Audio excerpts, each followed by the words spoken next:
Hey y'all, I recently started swapping out some of my more inconveniently placed light switches with smart switches.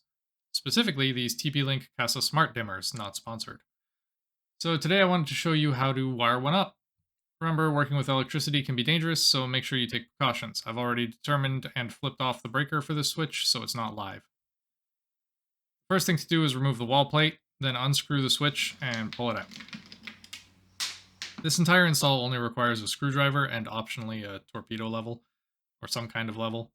Before doing any electrical work, make sure you know your local codes and bylaws and whether or not you need a permit to make any changes. I highly recommend getting a licensed electrician to do any work on your electrical if you're uncomfortable doing it yourself. Otherwise, this is a really straightforward DIY project. The install is pretty easy since I've got an existing switch in here already. I can basically just mimic the wiring that's already there. So I should have to tie the line wires to the bottom screw, the load wire to the top screw, the neutral to the neutrals, and the ground to the metal box.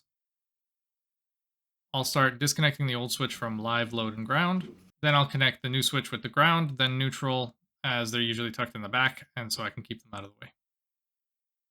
The ground should be connected directly to the back of the metal box on the screw where you can see the other ground wires connected. I'm making sure to tighten it down so it doesn't come loose. The neutral wire will be tied to the other neutrals, the white wires, using a wire nut. I'll just hold the wires together and twist the nut on until it won't twist easily anymore.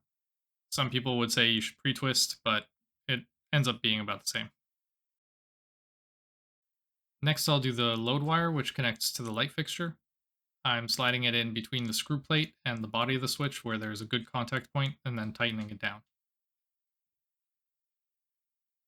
Now I'll clean up a bit by tucking all the connected wires away before moving on to the last wiring. The last thing I'll connect are the line wires. They're connected in the same way as the load, but on the bottom black screw. A little finagling to get everything in place and tightened down, and then time to push the switch back to the wall. Now to screw the switch onto the wall. I'm going to get it mostly situated so it won't move around easily, and then I'll test it. Right now I'm going to turn the power on and make sure it works. As you can see, when I turn my camera light off, the LED on the switch lights up. Pushing the switch once turns the light on, and again turns it off. Now I'll cut the power again and finish screwing in the switch.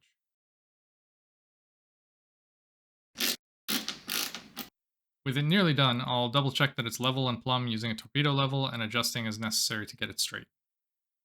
A crooked switch looks like it was done by an amateur, so take time and make sure you get it as close to straight as possible. Finally, I need to snap on the cover plate. It has a top and bottom. The bottom has a notch to make it easy to remove. Sliding it down from the top and giving it a whack with the back of a screwdriver gets it set in place. Now I'll go turn the power back on, test it, and then use the app to set up my switch. I'm also integrating it with Google Home, so I should be able to use a voice command, the app, an automation, or the switch to activate it. Last thing I'll do is test the on-off and dimming functions using the app. As you can see, it's working nicely, dimming nicely. Thanks for watching, and I'll see you in the next one.